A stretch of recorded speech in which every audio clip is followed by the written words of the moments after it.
Guys आज की video में मैं सिंपल सी बात करने वाला हूँ सोर्सिंग पॉलिसी की क्या होनी चाहिए क्योंकि मल्टीपल क्लेम मैसेज आते हैं जो कि रिजेक्ट हो जाते हैं बिना किसी रीजन के।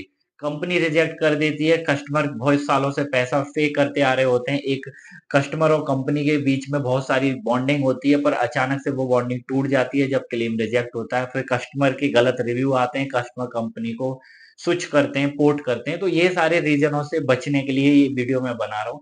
तो प्लीज आप पूरी वीडियो देखिएगा, एंड में आपको समझ आ जाएगा कि आपको कैसी सोर्सिंग रखनी चाहिए अपनी पॉलिसी की।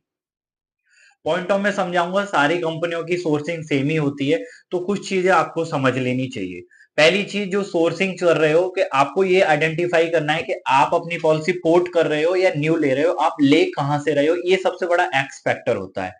मतलब आप लोकल एजेंट से ले रहे हो, बैंक से ले रहे हो, आप किसी भी रिटेल डायरेक्ट इंश्योरेंस कंपनी के पैनल से ले रहे हो, या थर्ड पार्टी वेब एग्रीगेटर जैसे पॉलिसी एक्स है, पॉलिसी बाजार है, पॉलिसी देखो, यहाँ से ले रहे हो।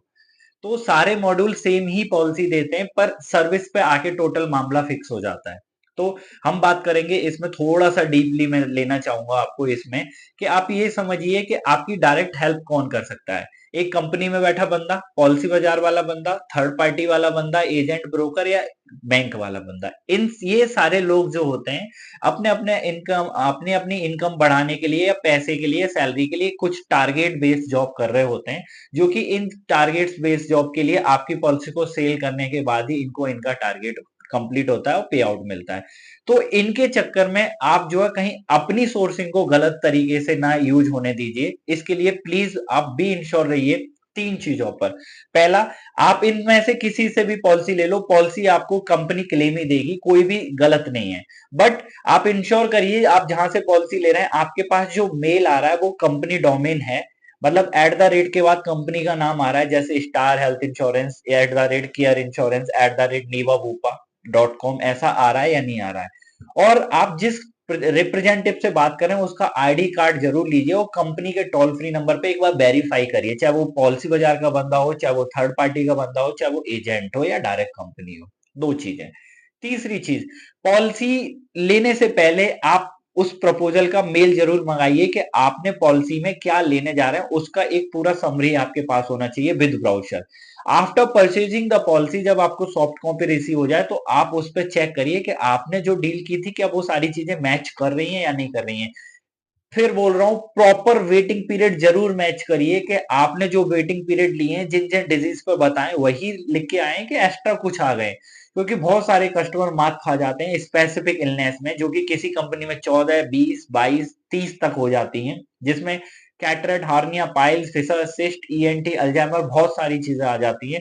तो इन चीजों को आपको फोकस करना मस्ट है। यहीं से वो दिक्कत स्टार्ट हो जाती है और कंपनी की पुरानी से पुरानी पॉलिसी में क्लेम रिजेक्ट हो जाते हैं। दूसरी चीज, जहां तक है मैं बोल रहा हूं, कोशिश करिए अपना प्रपोजल फॉर्म खुद भरिए। अपनी हाइट वेट क्या है, बच्चों की हाइट वेट क्या है, पास्ट के medical record, question answer, smoking zone, ये जो क्वेश्चन आंसर आप जो दे रहे हैं ये आपके बिहाफ पे कोई और भर रहा होता है और फिर क्लेम में दिक्कत आ जाती है। तो इंश्योर करिए कि ये चीजें आप ही फिल करें, कोई तीसरे बंदे से ना कराएं। ठीक है। तो ये जो कुछ पॉइंट अभी मैंने बताए, इतना आप सही कर लेंगे तो आपकी सोर्सिंग गाइडलाइंस 99% तक सही हो जाएगी, एक्यूरेसी हो जाएगी। 100% तो कुछ नहीं होता है। मैं बोल दूं आप ये कर लो, क्लेम आपका नहीं रुक सकता, तो 100% कुछ नहीं होता है। पर जो एक्यूरेसी है वो 99% तक आपकी आ जाएगी। यहां तक क्लियर हो गया। उसके बाद जब भी आप क्लेम मर जाएं, तो क्लेम पे हॉस्पिटल में एक टीपीए बैठा होता है, उस टीपीए और कंपनी के क्लेम टीम के पास में मेल के थ्रू इंटरेक्ट होता है। तो जब आप फाइल देते हैं तो वहां ये जरूर करिएगा कि कंपनी कोई क्वेरी लगा रही है तो उस क्वेरी का रिप्लाई टाइम से जाना चाहिए। मतलब मेल आकर रिप्लाई हॉस्पिटल को आया तो उसका टाइम के साथ हॉस्पिटल रिप्लाई कर दे, क्योंकि उनका एक 2-2.5 घंटे का टाइम स्लॉट होता है, वो टाइम स्लॉट पर मेल पर बढ़ता जाता है। तो हर मेल के रिप्लाई को जल्द से जल्द कराना है ताकि हॉस्पिटल में क्लेम के टाइम पे आपको वेट ना करना पड़े। और लास्ट में एक चीज बताऊंगा, कोई भी इंश्योरेंस आप ले रहे हैं तो अपनी कोई भी मेडिकल हिस्ट्री को आप हाइड मत करिए। जो भी है सब कुछ एज इट इज बताइए, ताकि इंडिया में सबसे ज्यादा जो क्लेम रिजेक्ट होते हैं वो नॉन डिस्क्लोजर में होते हैं, वो आपके साथ ना हो। तो नॉन डिस्क्लोजर से बचने के लिए एक तरीका यह है कि प्रपोजल फॉर्म खुद फिल होना चाहिए, सारी चीजें डिस्क्लोज होनी चाहिए, इवन हाइट एंड वेट भी। और इसके बाद जो पॉलिसी परचेज होगी वो मैं कहता हूँ 99% तक एक्यूरेसी होगी, क्लेम में आपको प्रॉब्लम नहीं आएगी। फिर बशर्ते वो किसी भी इंश्योरेंस कंपनी का क्लेम हो, जेन्युइन क्लेम है तो 100% कंपनी देगी।